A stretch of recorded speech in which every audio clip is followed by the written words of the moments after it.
Chapter 4. The Mission of Moses. Repetition of Principles. Having now gathered up in the briefest possible fashion the general gist of the history of the patriarchs, we must pass on to the mission of Moses. And here let me impress upon the reader that the Bible repeats its few grand principles over and over again, only with greater detail as it proceeds, so that we shall find precisely the same principles involved in the history of the march of Israel into Canaan, as in that of the three patriarchs. It is the same statement as is contained in the story of Eden and in the tradition of the flood, and we shall find it repeated throughout the Bible under other varieties of form which admit of more and more specific application of these principles to individual cases. I mention this to explain why we may sometimes appear to go over old ground. There is only one truth, and more detailed acquaintance with it will not change its fundamentals. We have seen that the Bible teaching regarding man starts with two great facts. First, that he is in the image of God, reproducing in individuality the same universal mind which is the origin of all things, and thus reproducing also its creative process of thought. And secondly, that he is ignorant of this truth, and so brings upon himself all sorts of trouble and limitations. And it is the process of the Bible to lead us step by step out of this ignorance into this knowledge, step by step, for it is a process of growth, first in the individual, then in the race.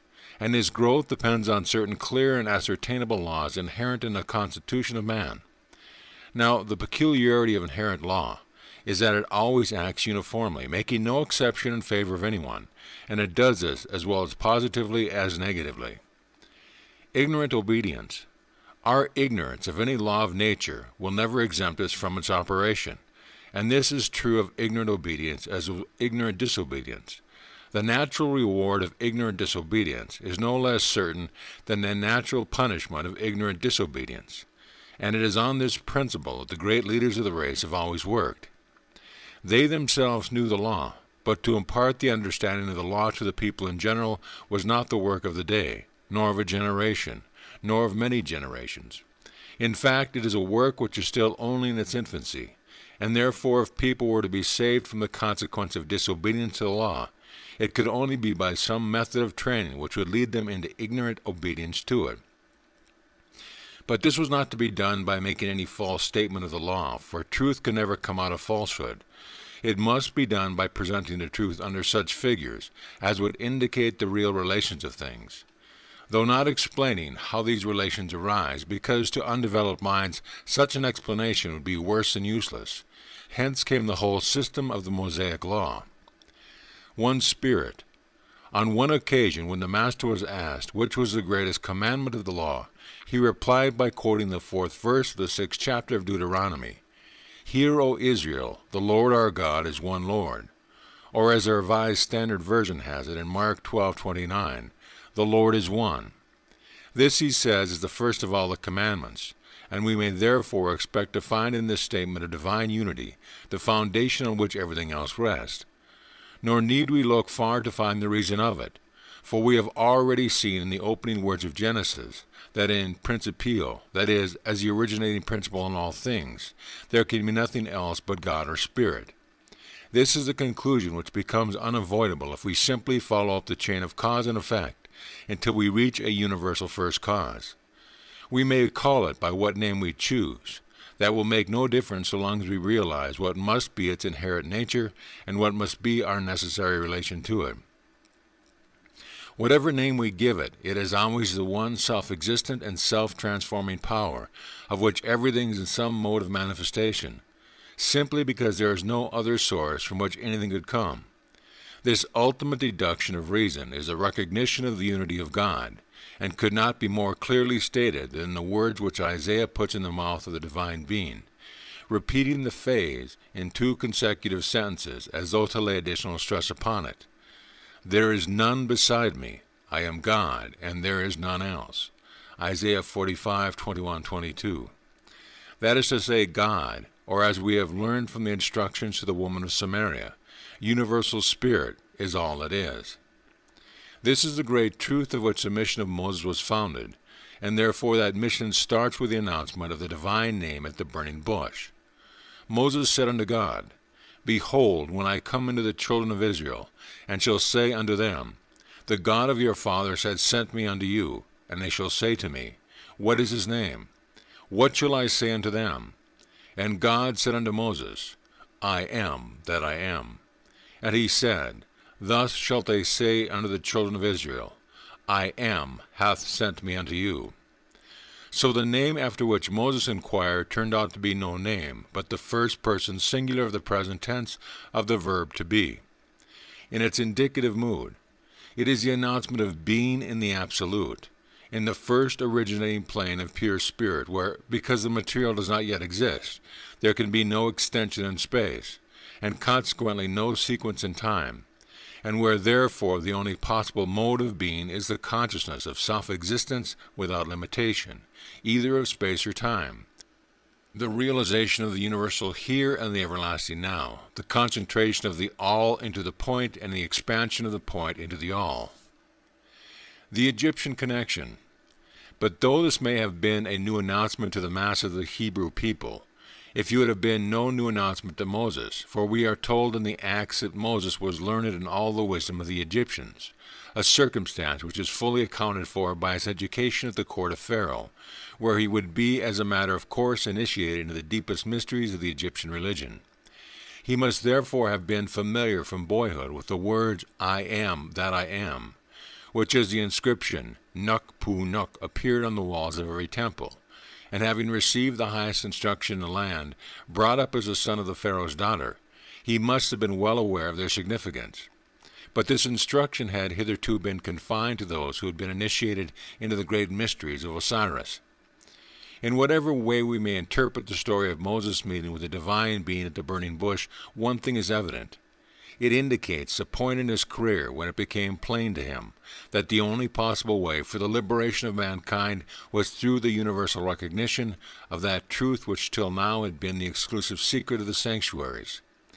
What, then, was the great central truth which was thus announced in this proclamation of the divine name? It has two sides to it.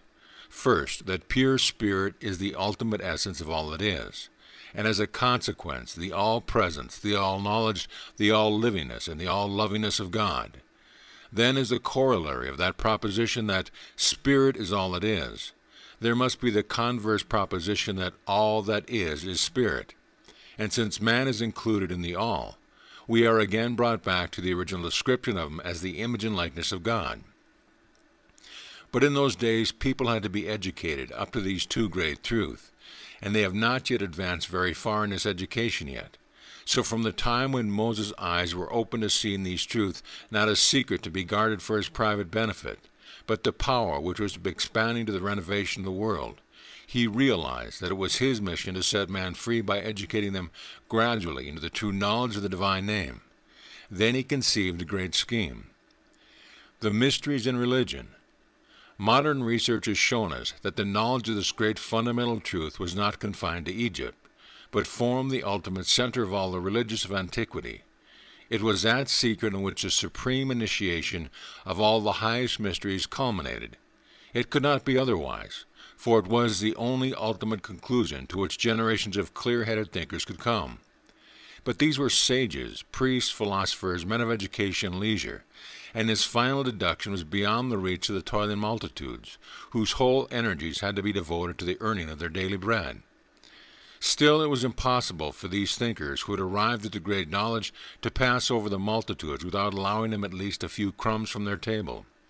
The true recognition of the self must always carry with it a purpose of helping others to acquire. It also, but it does not necessarily imply the immediate perception of the best means of doing so. And hence throughout antiquity we find an inner religion, the supreme mysteries for the initiated few, and an outer religion for the most part idolatrous for the people. The people were not to be left without any religion, but they were given a religion which was deemed suited to their gross apprehension of things, and in the hands of lower orders of priests themselves little, if at all, better instructed than the worshippers. These conceptions often became very gross indeed. Nevertheless, in the first intention, the idols were not without meaning. The cultured Greeks laughed at the Egyptian temples as places where, in the midst of a magnificent edifice, when the sacred curtain of the innermost sanctuary was withdrawn, there was revealed an onion or a cat. Yet here was surely enough to prompt an intelligent person to inquiry. Why did the innermost sanctuary contain no Apollo Belvedere, or any other marvelous, unique, and worthy to be enshrined, but only one of these wretched animals which disturbed the rest of the Greek traveler newly arrived in Egypt by nocturnal caterwaulings, which must have been a marked feature in cities where pussy held undisputed sway? Or why was the odoriferous onion that lay by tons for sale in the market here set upon a pedestal as an object of reverence? Surely there must be some deep significance in elevating such common objects to the central place of mystery. Yes, because in these commonest of common things there appeared the great central mystery of life, more than in the sculptured marble of Phidias or Praxiteles. Thus the Egyptian religion signified, to all who had the nose to penetrate it, the all-presence of the eternal living Spirit as the one true object of worship, to be found not only in temples, but in streets and fields, and all places alike. It signified this to those who had the intelligence to lift the veil, and this meant, perhaps, 1 in 10,000 of the population. And as soon as he had penetrated the real meaning, his lips were sealed, for he was admitted to the mysteries. For the rest, the priests had such trivial, superficial explanation as those which, ages later, they sought to palm off upon Herodotus. It was no part of their business to lift the veil of Isis. And so Moses saw the generations toiling on in ignorance, which could not have been a disastrous consequence sooner or later. Under the paternal rule of a truly illuminated priesthood, such a relation between the inner and outer religion might be employed to maintain a condition of peaceful well-being for the masses during their intellectual infancy. But he saw that this state of things could not go on indefinitely. National calamity. With a general advance in intelligence must come a general disposition to question the outward forms of religion, while yet this general advance fell very short of that fuller development which in solitary instances led the individual to grasp the meaning of the inner truth. Then to any other nation comes the ridicule of all it has hitherto held sacred, because it has never learnt the eternal truth itself, but has placed its faith in forms and ceremonies and traditions, which, useful in their day and generation, should have been unfolded to meet growing intelligence. When this condition of the national mind supervenes, woe to that nation, for it is left without God and without hope, and by the inevitable law of nature on the plane of the mind it cannot but bring upon itself dire calamity.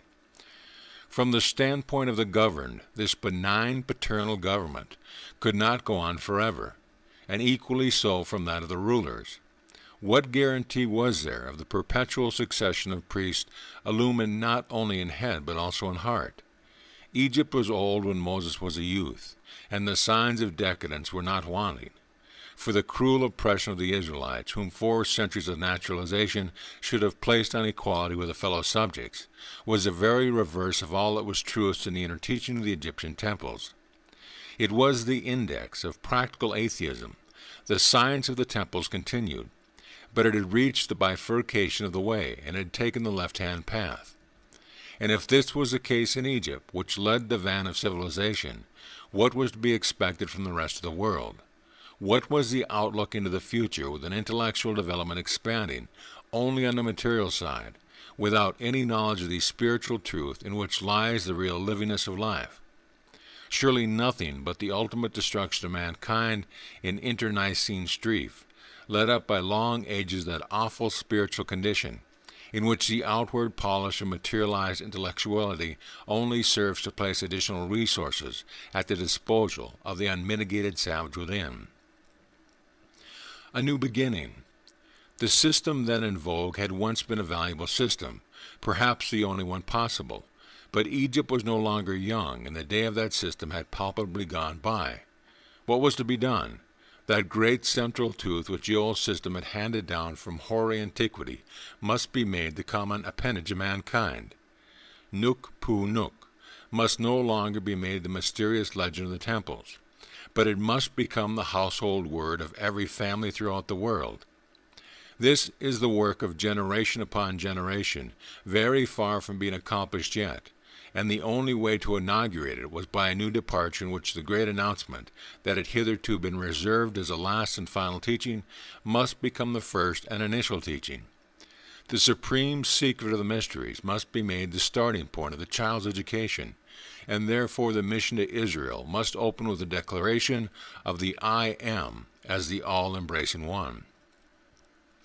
A sentence consists of a subject, copula, and predicate, but in the announcement of the divine name made to Moses, there is no predicate.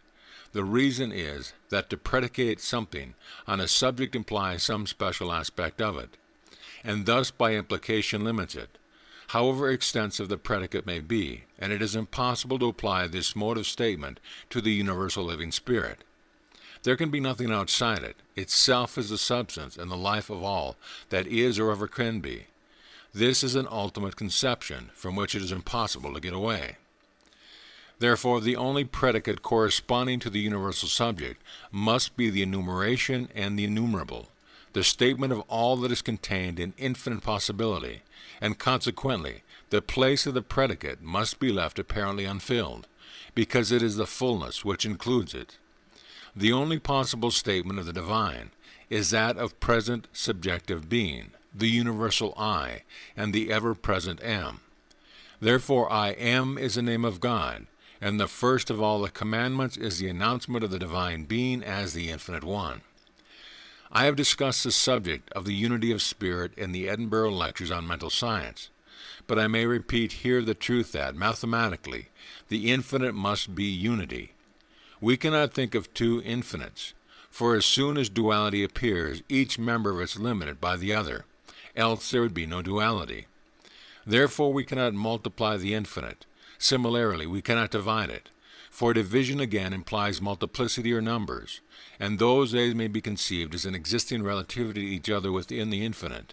The very relation between them establishes limits where one begins and the other ends, and thus we are no longer dealing with the infinite. Of course, all this is self-evident to the mathematician, who at once sees the absurdity of attempting to multiply or divide infinity. But the non-mathematical reader should endeavor to realize the full meaning of the word infinite as that which, being without limits, necessarily occupies all space and therefore includes all that is. The announcement that God is one is, therefore, the mathematical statement of the universal presence of spirit, and the phrase, I am, is the grammatical statement of the same thing. And because the universal spirit is the universal life itself, over all, through all, and in all, there is yet a third statement of it, which is its living statement, the reproduction of it in man himself. And these three statements are one and cannot be separated. Each implies the two others, like the three sides of an equilateral triangle, and therefore the first of all the commandments is that we shall recognize the one.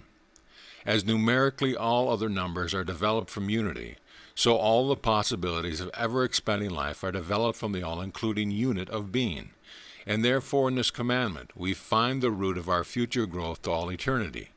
This is why both Moses and Jesus assign it to the supreme place. Moses and Jesus. And here let me point out the intimate relation between the teaching of Jesus and the teaching of Moses. They are the two great figures of the Bible. As the Old Testament centers around the one, so the New Testament centers around the other. Each appeals to the other. Moses said, Of thy brethren shall thy Lord thy God raise up a prophet like unto me. The prophet that was to come should duplicate Moses, and when the prophet came he said, If I hear not Moses and the prophets, neither will they be persuaded, though one rose from the dead. Each is the complement of the other. We shall never understand Jesus until we understand Moses, and we shall never understand Moses until we understand Jesus. Yet this is not a paradox, for to grasp the meaning of either, we must find a key to their utterance in our own hearts, and on our own lips in the words, I am. That is, we must go back to that divine universal law of being which is written within us, and of which both Moses and Jesus were the inspired exponents. The mission of Moses, then, was to build up a nationality which should be independent both of time and country, and which should derive its solidarity from its recognition of the principle of the one. Its national being must be based upon its expanding realization of the great central truth. And to the guarding and development of that truth this nation must be consecrated. and in the enslaved but not subdued children of the desert, the children of Israel, Moses found ready to hand the material which he needed. For these erstwhile wanderers had brought with them a simple monotheistic creed, a belief in the God of Abraham, Isaac, and Jacob, which vaguely, though it might be, already touched on the threshold of the sacred mystery, and 400 years of residence in Egypt had not extinguished, however it may have obscured the great tradition. Here, then, Moses found the nucleus for the nationality he designed to found, and he had led forth the people in a great symbolic march through the wilderness whose story is told us in Exodus. To the details of that history we may turn more intelligently after we have gained a clear idea of what the great work really was which Moses inaugurated on the night of the first Passover. Perhaps some of my readers may be surprised to learn that it is still going on, and they are called upon to take a personal part in continuing the work of Moses, which is now so expanded as to reach themselves. But all this is contained in the commission which Moses first announced to those he was to deliver, and grows naturally out of its unfoldment. The people he was to lead into liberty were the people of God, and since God is the I Am, they were the people of the I Am. This was true name of his nation, which was to be founded upon an eternal ideal instead of any historical condition of time and the geographical conditions of place. And this essential name of the new nation has been as accurately translated into its equivalent of Israel, as we shall later see the essential name of God has been translated by the word Jehovah. The people of God led forth by Moses were proclaimed by the very terms of his commission to be the people of the I Am. Now the history of this people is dignified by a succession of prophets, such as no other nation lays claim to. Yet the great prophet who first consolidated their scattered tribes into a compact community, in prophesizing the future of the people he had founded, passes over all these, and looking down the long centuries, points only to the one other prophet like unto me. We constantly miss these little indications of Scripture, on which the fuller understanding of it so greatly depends, and just as we miss the point when we are told that man is created in the likeness of God, so we miss the point when we are told that this other prophet, Jesus, is a prophet of the same type as Moses. The whole line of intervening prophets were not of that type. They had their own special work, but it was not a work like that of Moses. Isaiah, Jeremiah, Ezekiel, and the rest sink out of sight, and the only prophet whom Moses sees in the future is brought into his field of vision by his likeness of himself. Any child in Sunday school, if asked what it knew about Moses, would answer that he brought the children of Israel out of Egypt. No one would question that this was a distinctive fact regarding him. And therefore, if we are to find a prophet of the same type as Moses, we should expect to find it in him, the founder of the new nationality of the same order as that founded by Moses. That is to say, a nationality subsisting independently of time and place, and cohering by reason of its recognition of an eternal idea. I am, therefore we are. To make Jesus a prophet like unto Moses, he must in some way repeat the Exodus and reestablish the people of the I Am. Now turning to the teaching of Jesus, we find that this is exactly what he did. There was nothing on which he laid greater stress than the I Am. Except ye believe that I am, ye shall perish in your sins, was the empathetic sympathy of the whole teaching. And here read carefully. Distinguish between what Jesus said and what the translators of our English Bibles say that he said, for it makes all the difference. Our English version runs, If ye believe not that I am he, ye shall die in your sins. Thus, by the introduction of a single word, assuming all sorts of theological doctrines have their origin in Persian and Neoplatonic speculations, the discussion of which would require a volume to itself. Not false doctrines, but great truth are presented in such infantine notions as to convey the most limiting conception of ideals whose vitality consists in their transcending all limitations. Thus, both as theologians and grammarians, the translators of the Authorized Version felt the want of a predicate to complete the words I am, and so they added the word he. But faithful according to their light, they were careful to draw attention to the fact that there was no he in the original. And therefore that word is printed in italics to show that it was supplied by the translators, and the Revised Version carefully notes this fact in the margin. In the parallel case of the announcement to Moses at the burning bush, the translators did not attempt to introduce any predicate. They felt what I have pointed out, that no predicate could be sufficiently extensive to define infinite being. But here, supposing that Jesus was speaking of himself personally, they thought it necessary to introduce a word which should limit his statement accordingly. Now, the only comment to be made on this passage of the English Bible is to note carefully that it is exactly what Jesus never said. In this connection, he made no personal application of the verb to be. What he said was, "Except ye believe that I am, ye shall die in your sins." Now, if the criterion by which we are to recognize him as the prophet predicted by Moses is his reproduction of the doing of Moses, then we cannot be wrong in supposing that his use of the I am was as complete a generalization as was employed by Moses. On the same principle of which theologians or grammarians would particularize the words to the individuality of Jesus, they might particularize them to Moses also. But going back to that generalized statement of man, which is the very intimation the Bible gives of him, we find that if I am is the generalized statement of God, it must also be the generalized statement of man. For man is the image and likeness of God. Whatever is true of one is true of the other, only conversely, and as it were by reflection, so that whatever is universal in God becomes individual in man. If then Jesus was to duplicate the work of Moses, it could only be by taking as the foundation of his teaching the same statement of essential being that Moses took as the foundation of his. And therefore we must look for a generic and not for a specific application of the I am in his teaching also. And as soon as we do this, the veil is lifted and a power streams forth from all his instructions which show us that it was no mere figure of speech when he said that the water which he should give would become, in each one who drank it, a well of water springing up into everlasting life.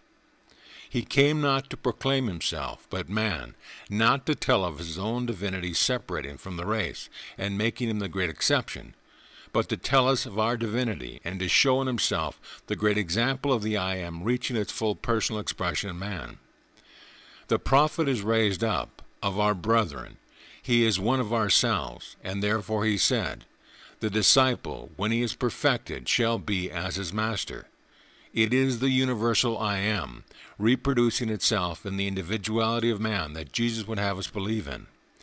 He is preaching nothing but the same old truth with which the Bible began, that man is the image and likeness of God.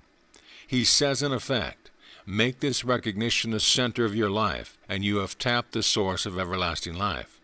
But refuse to believe it, and you will die in your sins. Why? As a divine vengeance upon you for daring to question the theological formulary to which some narrow-minded ecclesiastic applies the words of the Vincentian canon, quod semper, quod ubique, quod ab omnibus, when his formulary has never even been heard outside such limits as both historically and geographically give the lie direct to his assertion of always, everywhere, and by all men. Certainly not. Truth has a surer foundation in forms of words. It is a deep down in the foundation of being, and it is a failure to realize this truth of being in ourselves, that is, the refusal to believe in the I am, which must necessarily cause us to perish in our sins. It is not a theological vengeance, but the law of nature. Let us inquire, then, what this law is. The great law. It is the great law that, to live at all, we must primarily live in ourselves. No one can live for us. We can never get away from being the center of our own world, or in scientific language, our life is essentially subjective. There could be no objective life without a subjective entity to receive the perceptions which the objective faculties convey to it. And since the receiving entity is ourself, the only life possible to us is that of living in our own perception. Whatever we believe does for us, and the very fact exists, our beliefs may be erroneous from the point of view of a happier belief, but this does not alter the fact that for ourselves our beliefs are our realities, and these realities must continue until some ground is found for a change in belief. And in turn, the subjective entity reacts upon the objective life. For if there is one fact with the advance of modern psychological science is making more clear than another, it is that the subjective entity is the builder of the body. And this is precisely on what the information we have already gleaned from the Bible it ought to be. For we have seen that the statement that man is the image of God can only be interpreted as a statement of this having in himself the same creative process of thought, to which alone it is possible to attribute the origin of everything. He is the image of God because he is the individualization of the universal mind at that state of self-evolution, in which the individual attains the capacity for reasoning from the seen to the unseen, and thus for penetrating behind the veil of outward appearance, so that, because of the reproduction of that divine creative faculty in himself, the man's mental states or modes of thought are bound to externalize themselves in his body and his circumstances. This, then, is the law of man's being. I do not stop to discuss it in detail as, writing for New Thought readers, I assume at least an elementary knowledge of these things on their part. And accordingly, this being the law, we see that the more closely our conception of ourselves approximates to a broad generalization of the factors which go to make human personality, rather than that narrow conception which limits our notion of ourselves to certain particular relations that have gathered around us, the more fully we shall externalize this idea of ourselves. And because the idea is a generalization independent of any particular circumstances, it must necessarily externalize as a corresponding independence of circumstances. In other words, it must result in a control over conditions, whether of body or environment, proportion to the completeness of our generalization. The more perfect the generalization, the more perfect the corresponding control over conditions, and therefore to attain the most complete control, which means the most perfect liberty, we need to conceive of ourselves as embodying the idea of the most perfect generalization. But complete generalization is only another expression for infinitude, and therefore we have again reached the point where it becomes impossible to attach any predicate to the verb to be. And so the only statement which contains the whole law of man's being is identical with the only statement which contains the whole of God's being, and consequently, I am is as much the correct formula for man as for God. Sin. But if we do not believe this and make it a center of our life, we must perish in our sin. The Bible defines sin as a transgression of the law. And Jesus' warning is that by transgressing the law of our own being we shall die. It would carry me beyond the general lines of this book to discuss the question of what is here meant by death. But that is not the everlasting damnation of the Western creeds as obvious from the single statement of the Bible, that the Masters employed the interval between his death and resurrection in teaching those souls who had passed out of physical life in the catastrophe of the deluge, persons who most assuredly had perished on account of their transgression of the law. For further study of the subject, I would refer the reader to the works of two Orthodox divines, Farrar's Eternal Hope and Plumpter's Spirits in Prison. The transgression of which Jesus speaks is the transgression of the law of the I am in ourselves, the non-recognition of the fact that we are the image and likeness of God. This is the old original sin of Eve. It is the belief in evil as a subsequent self-originating power. We believe ourselves under the control of all sorts of evils, having their climax in death. But whence does this evil get its power? Not from God, for no diminution of life can only come from the fountain of life. And if not from God, then from where else? God is the only being. This is the teaching of the first commandment, and therefore whatever it is some mode of God. And if this be so, then however evil may have a relative existence, it can have no subsistent existence of its own. It is not a living, originating power. God, the good, alone is that. And it is for this reason that in the doctrine of the One and in the statement of the I Am is the foundation of eternal individual life and liberty.